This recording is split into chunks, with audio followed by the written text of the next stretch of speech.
everyone, welcome to the Makeup Chair. So today we're going to talk about how to figure out what eye shape you have. So let's just jump right into it because it's very easy to do. So let's start off by measuring our eyes to find out the distance between the two eyes. The spacing in between two eyes is usually the measurement of one eye. So to measure the spacing between your eyes, all you want to do is to take your thumb and your index finger and place it on the edge of your eye. So right to the inner corner and right to the outer corner. Keep it there. And then just place it in here. And if you're touching both tear ducts on either side, that means you have an average shape. So there's an average shaping between your eyes.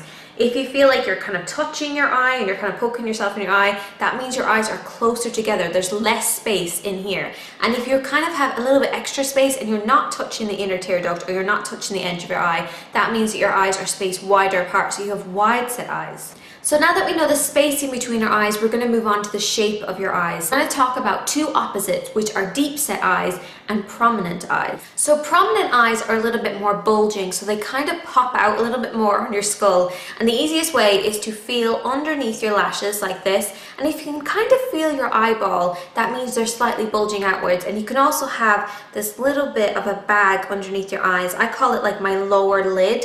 And it kind of just pokes out a little bit. So if I feel along there, I can actually feel my eyeball. Now for somebody who has deep set eyes, you have the opposite. You'll have kind of a flatness underneath when you feel underneath your eyes, and your eyes are set further back in your skull. Now we have two more opposites, hooded eyes and average eyes. When you have hooded eyes, you usually already know that you do, but it's basically where this fleshiness across here is a little bit heavier and it kind of sits on your eyes instead of actually seeing your lid. Whereas when you have average shaped eyes, a little bit like me, you can actually see the lid all the way across when you're looking straight on in the mirror. And the final eye shape are drooping eyes, and this is where your eyes can kind of droop downwards on the outer corner. They're kind of puppy dog kind of eye shape, and it's quite a common eye shape, believe it or not. So hopefully you now know what eye shape you are. Please leave a comment if you do, because I want to know which ones are more popular and which ones to focus on when I'm doing my series for how to work with your eye shape. I'm also going to do a blog post on this, so if you're still a little bit unsure and you're not 100% sure which eye shape you are,